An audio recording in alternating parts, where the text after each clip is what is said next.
Everyone has Bryce Young kind of number one, head and shoulders, the top of this class. What are the chances? How would you handicap it that coming out of the combine, because he's not working out, that one of these guys, whether it's Will Levis or CJ Stroud, or there's a lot of buzz on Anthony Richardson right now, what are the chances that one of these guys leapfrogs him after this week?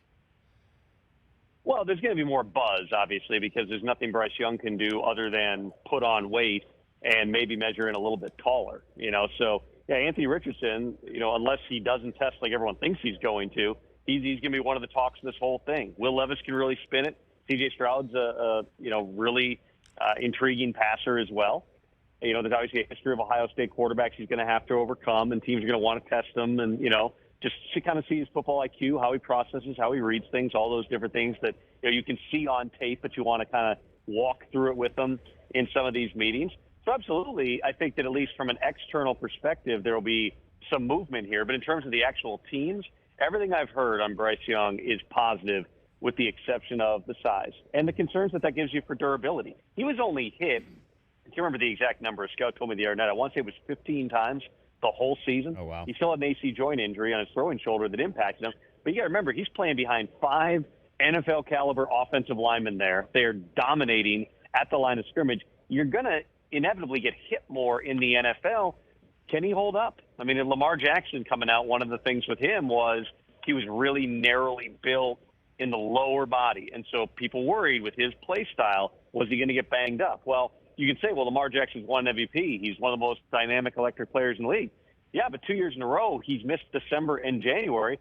Why? Because of lower body injuries. It was a bone bruise in his ankle, and then it was a PCL injury. In both cases, things that the club was hopeful he'd come back sooner from. It did end up playing out that way. And that's not to, take a shot at Lamar Jackson. It's just the reality that when teams are body typing guys, they want to have comparables. Even Kyler Murray is a thickly built, densely built guy. Right. Russell Wilson was a short quarterback, but him and Kyler are both baseball players. Baseball players have some girth to them. Bryce Young, he's a small framed guy, and so it's not like he can just eat 5,000 calories a day and put on 20 pounds here. It's just like he's going to be a smaller type of a player in the NFL, and there's an unknown here just in terms of trying to project that out. How well is he going to hold up? And every team's going to have a different answer to it. Yeah, even Lamar Jackson that you mentioned, he's 6'3", so he's got at least 4 inches on Bryce Young, given that they have kind of a similar frame. Right. And yeah, Lamar Jackson's taller. He's just another kind of thinly built type of a guy. Right. But again, Lamar's a really good player. It's not like it's saying, Lamar's not big enough. He's done it. He's shown he can. You just worry about, over the longevity of somebody's career. Usually the guys who come in with durability issues, even at quarterback, end up having durability issues in the NFL. With Tua coming out, it was all the different injuries he had and just kind of taking more hits than he needed to. And obviously you can't blame a guy who didn't have a concussion history with suddenly getting a couple of concussions, but he's been banged up. He broke a finger his first year. He's had a bunch of different stuff that he had broken ribs rather at one point. So I mean, there's different things that happen. You gotta have a plan for it. Everyone likes how Bryce Young spins it. The leader, the winner, the guy, all that stuff's good. You just have to get comfortable with this guy's not built like any quarterback we've seen.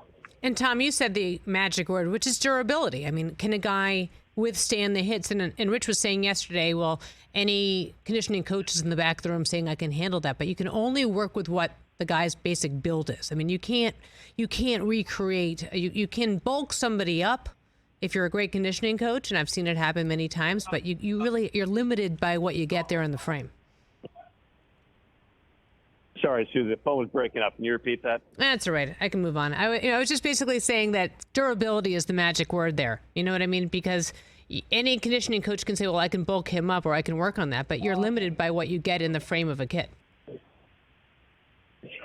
Right. I mean, I think that you're projecting that stuff out with anybody coming into this thing, too. I mean, any player, if they've got a history of injuries or if they're built a little bit differently, you're just, you're trying to compare them to past people. That's a big part of what they do. That's frankly why they still do the 40-yard dash and things that people say, well, it's antiquated. It doesn't translate to football. But you do it because you can compare a guy else from 10, 20, 30 years ago. And even though everybody's an individual, if everybody of a certain body type or anybody under or over a certain line has had the same types of things happen to them, then that gives you a pretty good idea that just from an analytical, quantitative perspective, the odds are not in your favor. That's what, teams employ analytics people. They do medical analytics. They look at this and just say, based upon how this guy's body is built, based on the force plate testing, they do all these different things.